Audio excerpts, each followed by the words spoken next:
Mentes Vencedoras, apresentado pelo psicólogo Miura, o podcast de entrevistas inspiradoras que retrata a trajetória dos campeões, o quanto a inteligência emocional, os fatores psicológicos afetam nos resultados, mostrando que o desenvolvimento psicológico é treinado para se atingir a excelência profissional.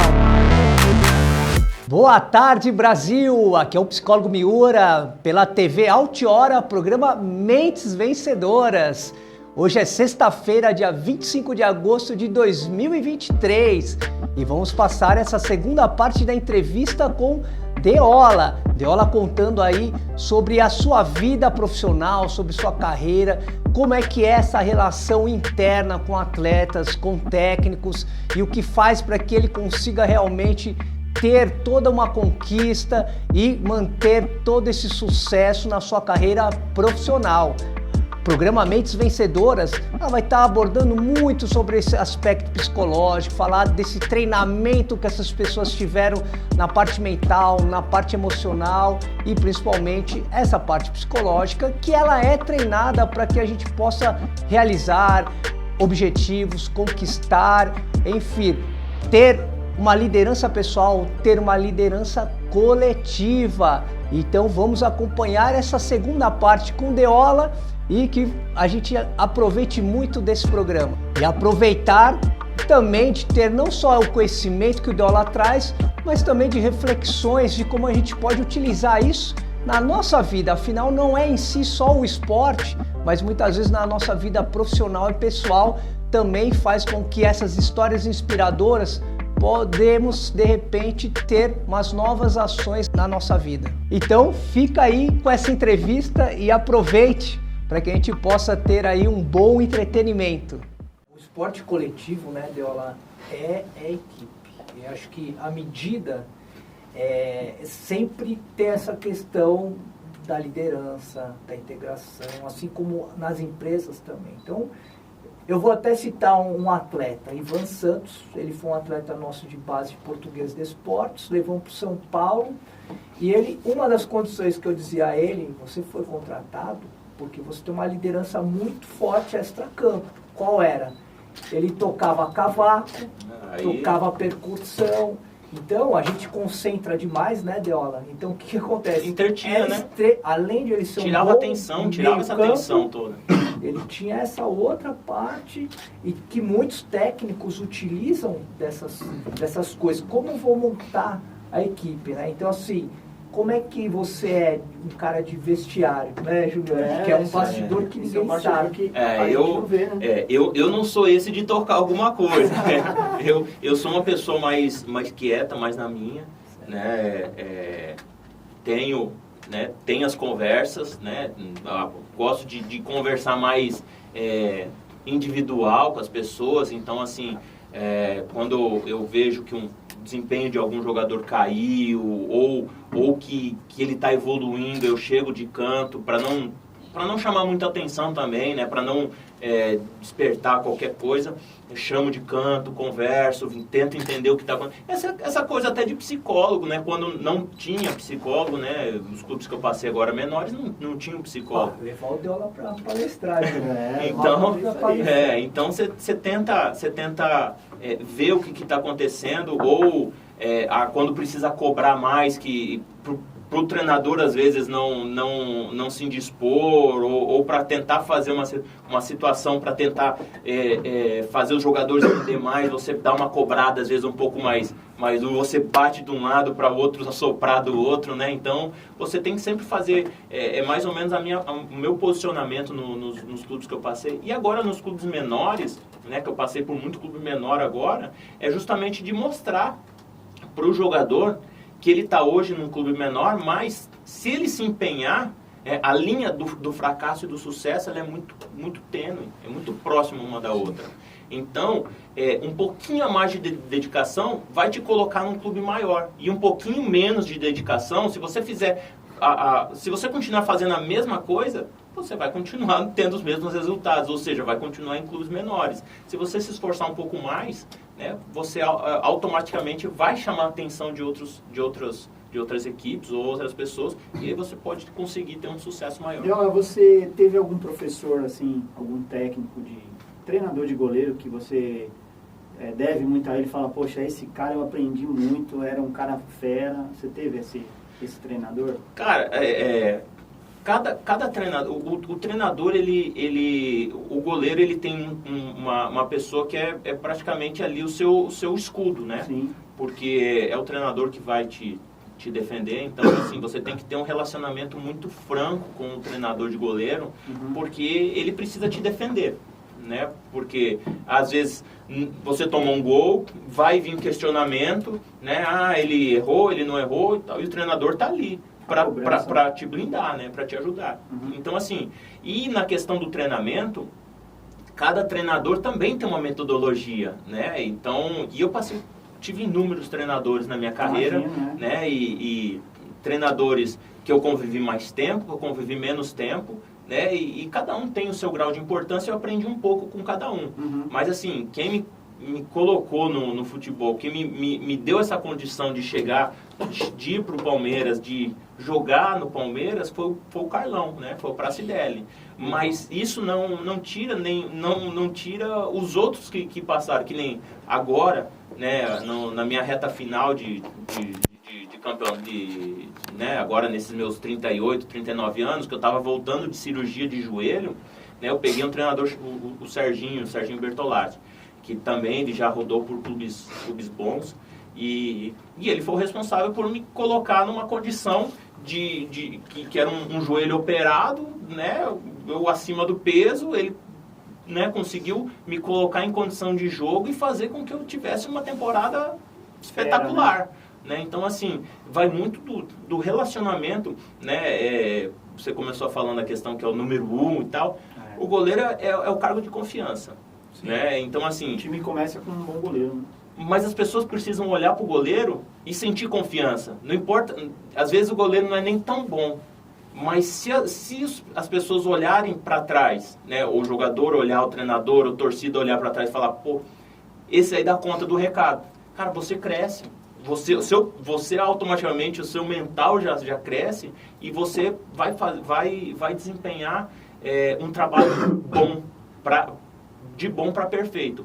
Agora, você pode ser o melhor goleiro que for, mas se olharem para você com desconfiança, isso vai te jogar para baixo e não tem como. Não adianta, você pode até ter psicólogo para te ajudar a blindar isso e não se deixar se abater com isso. Mas a tendência é você não conseguir fazer um desempenho, não ter um desempenho muito, muito bom. Legal.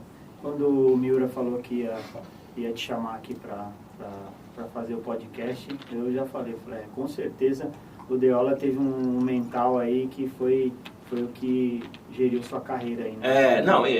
Tanto pro lado bom, mas também foi o que, né, a minha saída do Palmeiras também foi questão mental, né?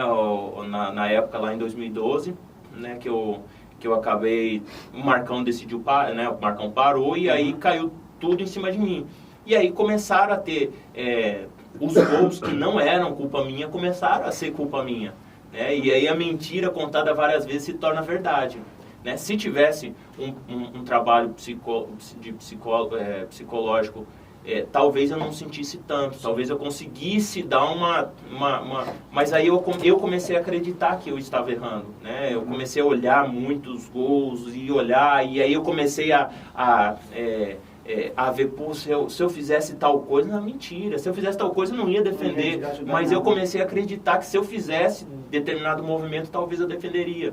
E aí isso começou a mudar o meu estilo de jogo, e foi aonde que eu acabei sendo substituído no Palmeiras, né? Eu saindo. Foi um ano muito difícil, né? Foi um ano muito... Assim, foi campeão Copa do Brasil. Campeão da Copa do Brasil. E do outro lado é o rebaixamento. Não, só que aí o que acontece? Eu tive umas falhas em 2012, perdi a minha posição, fomos campeão da Copa do Brasil, e eu saio, no que foi campeão da Copa do Brasil, eu saio do Palmeiras e vou pro Vitória. Então, assim, eu saí do Palmeiras e já engatei praticamente, a gente teve 11 vitórias consecutivas quando eu cheguei no Vitória. Né? Então, assim, tudo aquilo que aquela virou falta, lá também. toda aquela Então você chegou grandão lá. Mas eu cheguei com o psicológico ruim, né? Porque eu tinha acabado de sair do Palmeiras e aí você fica, cara, será que eu tenho qualidade mesmo? Você começa a se confrontar, né, com algumas coisas. E eu cheguei no Vitória com esse negócio, falei, pô, mas eu não consegui segurar a onda aqui no Palmeiras.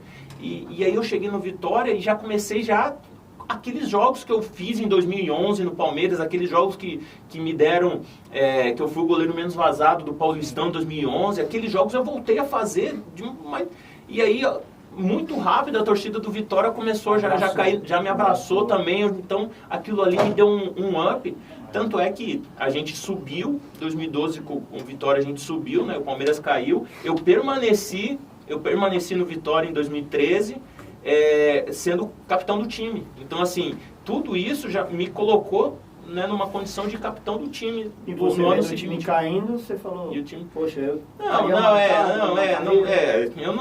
Óbvio que eu não fiquei feliz, né, não tem como, porque o Palmeiras e você era funcionário do Palmeiras. E eu era funcionário também, né, então assim, mas quando a gente foi campeão da Copa do Brasil, a gente já estava na lanterna. Já não estava fazendo um bom campeonato. Mas qual era essa pressão que você sentiu? Era uma expectativa muito grande da substituição do Marcão. Todo mundo esperava as mesmas características, você pensa dessa forma? Na verdade, assim, gol todo goleiro toma. Né? O goleiro que fala que não toma gol, o cara não é goleiro, o cara é só no sonho, né? Não, desses num podcast, o William, zagueiro lá do Corinthians, falou, nunca tomei uma caneta. Aí os caras provaram que tomou. Todo mundo. E aí o que acontece? Enquanto o Marcão não se aposenta, em 2010, 2011 eu faço mais jogos do que ele. Né? E às vezes tomava um gol, o cara, chutava lá na gaveta, alguma coisa, o cara foi falha do Deola. Pô, o Marcão, não foi falha. Ou na verdade os caras nem falavam. Porque se cogitasse falar alguma coisa, ele já sabia que o Marcão ia pra cima e falava, não foi. Isso aí, né? E ele brincava. Nem eu com 10 anos a menos eu pegava, ele brincava, né, com essas... e aí quando o Marcão decide parar, as pessoas não tem mais o Marcão que defendia, que cobrava, que assim, então assim, você acabou tirando aquele escudo. E as pessoas olhavam que o Marcão estava lá dentro do campo ainda, né? Não era mais o Deola, era o Marcão, né? Então eles achavam que eu ia fazer as mesmas defesas que o Marcão fazia, né? Não ia, né? Eu poderia vir a fazer depois de um tempo e tudo mais, mas assim, o Marcão título, campeão do mundo e tudo mais, e foi o mesmo problema que o Denis sofreu no São Paulo, né? Porque você vem atuando sem o Marcão parar, né? Não tem o encerramento dele e falar, agora não existe mais Marcão, agora... Não, já tinha decidido parar, ele não estava mais e nem sequer indo. Mas tempo todo que você jogou, ele ainda estava ali, né? Não, 2012 não. 2012 ele não estava. 2010 e 11 sim. 2012 ele já não estava. E aí foi esse Campeonato Paulista, eu acabei perdendo a minha condição. Acabei errando, né? Cometendo alguns erros. Né? E ao longo da minha carreira eu errei pouco. Né? Óbvio, todo mundo falha, né? Mas eu errei muito pouco na minha carreira toda. Né? E durante o Palmeiras são 107 jogos, né? Devo ter tomado 5, 6 gols de falha minha, né? Em 107 jogos. Cara, você tem números aí boa marca. Porque eu sempre debato com o Júnior, né? Que no futebol a gente mais perde do que ganha. Sim. O que faz ser uma equipe campeã é uma equipe que vence nas horas certas, né? Porque perde muito mesmo. Desse 107, supostamente, você mais ganhou ou perdeu? Cara, eu vou falar pra você que eu não sei. Esse é um negócio que, por eu ser das antigas, eu não tenho muito esse controle de números, né? Mas eu acredito que mais perdi, viu? Porque realmente... o legal... Até porque, se a gente analisar, né? 2010, Palmeiras fica mais ou menos no meio da tabela. Então, 2011 a gente ou 2010 a gente quase caiu, e aí escapou nas últimas, e 2011 no meio da tabela. Então, assim, foram mais... O que salvava, né, era o Campeonato Paulista. O Campeonato Paulista você tinha bastante vitórias, né, contra os times do interior, né, mas chegava no Campeonato Brasileiro, era muito equilibrado. Deola, e sua carreira internacional, o que você pensava nessa época? Para ir para fora? Qual que era a sua visão que você tinha na época? Era mais difícil o goleiro ir para fora, né? O goleiro ir para fora teve... O Gomes acabou indo, né? Isso abriu muito, né? Foi muito bom. O Gomes, o Dida foi. O Cavalieri foi depois, né? Mas isso em 2000 e tal. Então, assim, poucos goleiros foram. Eu tive até uma proposta... Depois que eu fiquei sabendo depois, de anos depois, que eu tive uma proposta. Não sei que time, não sei nem o que foi. Eu tive uma proposta de ir para fora. Só que como o Palmeiras já tinha negociado o Diego Cavalieri e tinha sido, assim, a torcida não viu legal, não pegou bem para a torcida, a própria diretoria do Palmeiras já descartou de imediato, né? Eu acabei nem avançando a negociação, né? Porque já tinham mandado o Diego, já tinham vendido o Diego, aí se colocasse eu também, né, não ia ser muito bom. Então, gostaria de pelo menos ter ouvido, né, a proposta, alguma coisa, mas eu acabei não tendo nenhuma oportunidade para ir para fora. Júnior, mais uma pergunta sua aí, para depois a gente já finalmente. Eu, na resenha nossa de futebol de fora, né, que eu vejo sempre vocês de dentro, eu sempre falo assim, pô, você jogou, cara, com inúmeros craques. Então, assim, o que eu acho legal, assim, quem foi o cara que você jogou junto e o que você jogou contra? Fala, Júnior, esse cara aqui que eu joguei era qualidade demais, diferenciado. Eu peguei vários mesmo, né? Eu joguei contra... Poxa, eu joguei contra os dois Ronaldo, né? O Ronaldinho e o Fenômeno, joguei contra os dois, né? Joguei contra o Adriano, o Imperador, joguei contra o Luiz Fabiano. Joguei contra Juninho Pernambucano, que batia falta, né? Você jogou contra o Rogério Ceni batendo falta? Joguei contra o Rogério Ceni. Quando eu estava joguei Palmeiras e São Paulo, obviamente, né? Mas peguei um jogo contra o Rogério Ceni, eu estava no Juventus, e foi lá no Pacaembu, o mando era do Juventus. E saiu pênalti pro São Paulo. Aí lá vem o homem atravessando o campo. Lá vem o homem atravessando o campo. Aí ele, cara fechada, tal, colocou a bola ali, o juiz autorizou. Eu fui no canto, só que ele bateu na trave. A bola bateu na trave e aí ele voltou, tentou dar de cabeça. Só que como bateu na trave, ele não podia encostar. Aí o juiz deu 2 toques. Ou seja, a minha carreira eu não tomei gol do Rogério Ceni. Esse daí eu posso falar, ele não fez gol em mim. Que legal. Mas é legal, e você vê que, cara, sua carreira, eu falo sempre com o Miura, que é isso que é legal, que assim, você jogou com os melhores, né? Não tem, hoje no Brasil, os melhores, né? Eu fui privilegiado. Eu fui privilegiado, sim, porque hoje às vezes você... até tem, né? Seu Palmeiras tem um time espetacular aí, mas... Às vezes você pode até falar, fala um craque aí de tal time. Cara, você vai pensar e não vai conseguir. Né? Na época, né, lá naquela 2010, 2011, cara, qualquer time que todo time tinha um cara que te tirava o sono. Pô, vai jogar contra tal time. Você fala, cara, aquele cara lá chuta de fora da área. Vai jogar contra tal time. Pô, o cara bate falta, vai jogar contra tal time, pô, ele dá um passe e quebra as linhas. Então, assim, todo time tinha um ou dois, né? Você era o goleiro que falava assim, que eu já ouvi, né?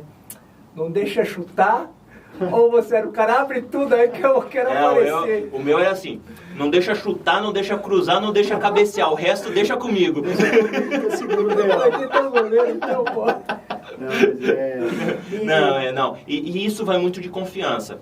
Né? Então, assim, tem um momento e isso é cíclico. Um momento você está com a confiança lá em cima e daqui a pouco você está com a confiança lá embaixo. E é extremamente normal, né, você passar por esses picos de confiança ou até um pouco menos, né? Mas quando você está com confiança, cara, você quer que os caras abram mesmo e deixa chutar que pode bater que tá tranquilo e é muito disso. Mas aí tem determinado jogo, tem momento da sua carreira, né, que você não tá tão bem, você fala, fecha ali um pouco mais, dá um, né, para realmente porque você não está num momento tão legal, né? E é cíclico, isso aí vai e volta. Olha lá, uma equipe campeã, lógico, tem muitas características, a gente não precisa ser amigo de todos, né? Mas eu vejo que o ambiente alegre ali, de amizade, colabora muito, isso falo muito também dentro das empresas, né? Cita aí um ambiente muito legal que você viveu ali de Palmeiras, os caras mais chegados, um ambiente que mudava, fluía, né? Mudava o clima, mesmo o clube estando mal. Cara, assim... Uma turma, vai. Cara, eu tenho um entendimento, assim, pra mim, uma equipe vitoriosa é aquele que você pode olhar olho no olho do cara e pode cobrar o cara. Né? E saber que eu tô te cobrando não é pelo seu mal, é porque eu sei que você é capaz de desempenhar aquilo lá e você não está fazendo, né? E acho que muitas vezes as pessoas confundem, né? Falam, o ambiente está bom, o ambiente está saudável e tudo mais, mas está saudável né? Às vezes porque teve uma vitória ali ou teve alguma coisa, mas na hora que precisa realmente tomar uma posição, não vai ter essa cobrança. E se você for ver as equipes que são campeãs, elas ou têm uma parte tática muito forte, né? Mas principalmente elas conseguem se cobrar. E isso não é só no futebol. Isso é para empresa, para qualquer lugar. Se não tiver cobrança, é lógico que cobrança da forma correta, né? Às vezes não a falta de respeito, né? É óbvio que no futebol tem hora que vai sair um palavrão, vai sair alguma coisa, porque um pico emocional. Nem pico emocional.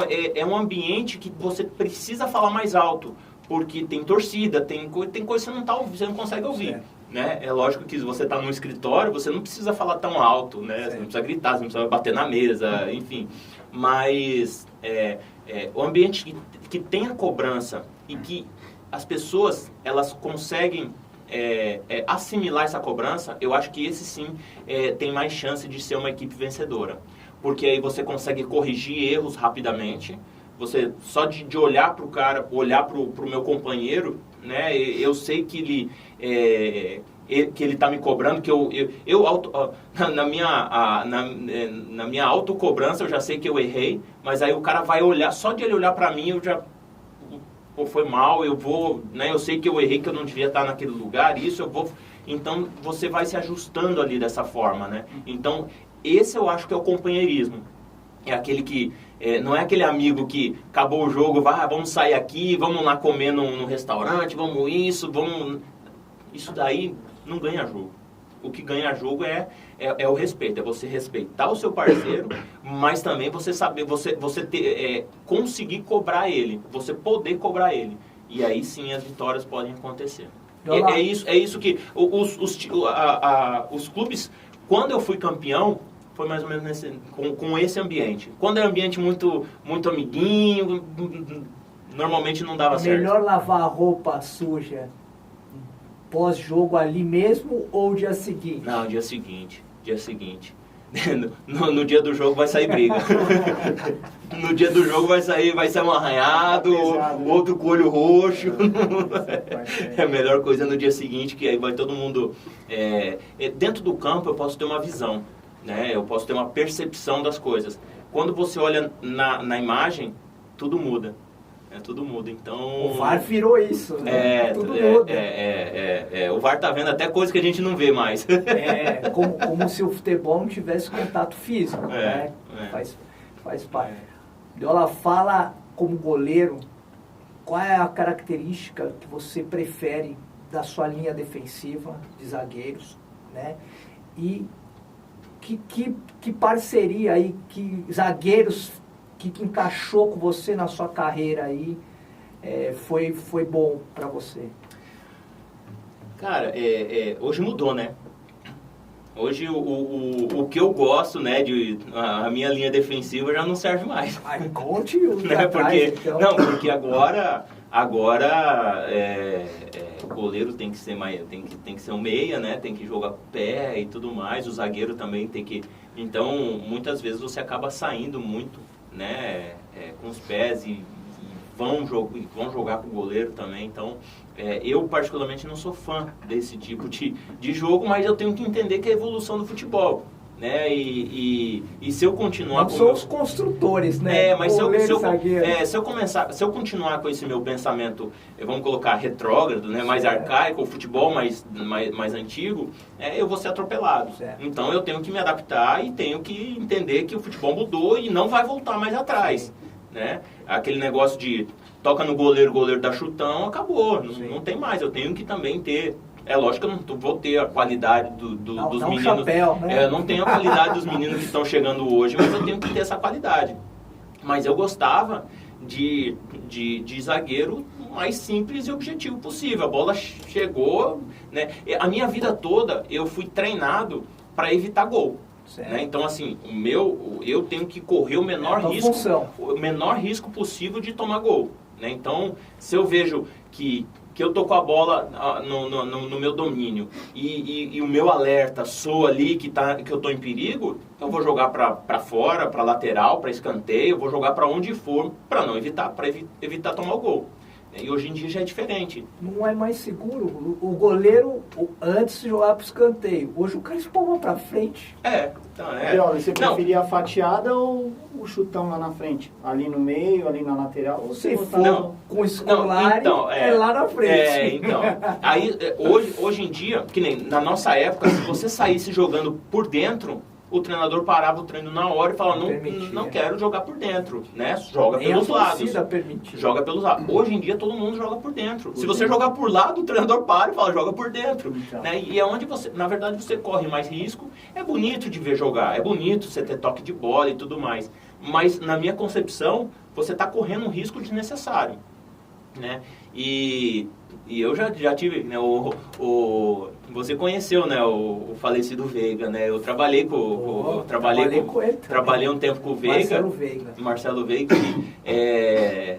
Você saía jogando com a mão, você já saía jogando com a mão aqui perto, lá no Bragantino. Eu passei uma semana no Bragantino. Eu passei uma semana no Bragantino, eu não tinha tempo de contrato, meu contrato estava vencendo, então eu precisava renovar com o Palmeiras para poder ser emprestado. E aí não teve tempo hábil, eu acabei retornando. Qual era o outro goleiro do Palmeiras? Gilvan jogou muito tempo no Bragantino. E aí o que acontece? Que o Veiga, se você saísse jogando, mesmo tinha espaço. Os caras estavam lá no meio de campo. Se você saísse jogando com o zagueiro, ele parava o treino e falava, não, joga lá na frente.